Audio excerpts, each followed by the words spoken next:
عیب کی همی برادر عزیز؟ آیا عیب اسلام هم؟ عیب خدا مانه که برادر حق یک آدم میخیم چشم نمیپره. یک آدم فریب کنیم اگر با همون روز وقت ما خوش میشود که مقصد ببین. حضرت مولوی میگفت حقی مردم دهد لذت به کامت، گلوگیر شود روز قیامت. این حقی مردم از لذت داره، راحت میکنی. سیار میگوه مقصد ببین این قدر فهمیش زیرکی هستن که ای مردکا پول کنده خوردستن، ولی حضرت میگد که گلوگیر شود روز قیامت. اینها همش گروه تمیتیرن. همه اینها برادر عزیز، ولی حضرت بیدیر 206 دارد میگه از یک چیز بسیار خجالتون. گفتن ای چی افتاد؟ خدا را شکر 5 وقت نماز روزی دراز شاگردات هست، مقصد پایبند عبادت، آدم حلال خور. ای چی تو در خجالتی؟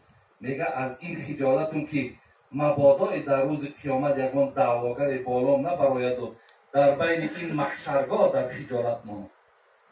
این آدم ها محشر علکه در حیات چون فکر کستن. ما در اینجا تله و تارال میکنیم و پروای حتی نه مردن ما داریم، نه خانه قبر ما داریم، نه قیامت. دیکن برادر مسلمان دنیای ما به همین تمام نمیشود. این شخصیت میگه با گردن گرفت پوله، هیزم ها در پشتش در راه وقتی به سوی خانه این شخص می آمد، در بین راه میگه از همون هیزم ها دستش دراز کرد، یک خس کن میگه بین دنداناش پاکیزه کرد و خس در زمین انداخت. به خاطر همی که یک خسی او شخصیت گرفت دندان پاکیزه کرد در زمین انداخت، خداوند میگه 70 سال عذابش کرد.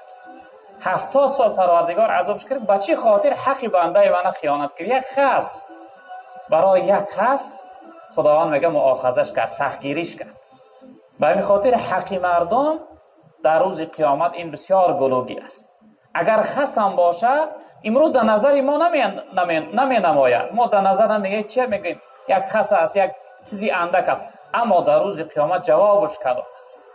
500 سال، یعنی 500 سال قیامت خداوند معنی میکرده صاحب حق میفته اینها را اینجا بگذاره، اینها پرسیده میشوند، اینها باید جواب بگن.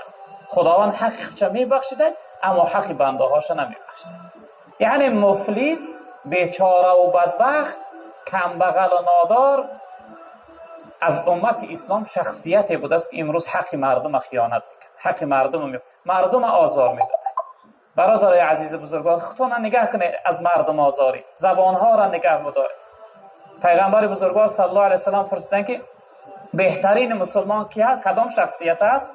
جناب پیغمبر گفتند المسلم من سلم المسلمون من لسانه و یده. تن مسلمان حقیقی شخصیتی است که مردم از زبان از دستش سلامت بمانند، و زبانش مردم آزار نتیه، به دستش مردم آزار نتیه، یعنی که فایده بخشنده باشه. روایت دیگر جناب پیامبر میگه خیر الناس من ینفع الناس، میگه بهترین مردم شخصیتی است که فایده رسان مردم باشه، نیکوکار در مردم، در جامعه، در خلق خدا خدمتگار باشه. و این خاطر ما حرکت کنیم که این عملهایی که میکنیم، نماز میخونیم، روزه میگیریم، زکات میدهیم، به سبب حق مردم اینها را بیکار نکنیم. نشا به صحرای قیامت برویم، یعنی به کوه ثواب و به ثواب نماز و روزه و حج و زکات در روز قیامت دست خالی بمانیم. از جمله خود پناه به خدا که از جمله مفلسان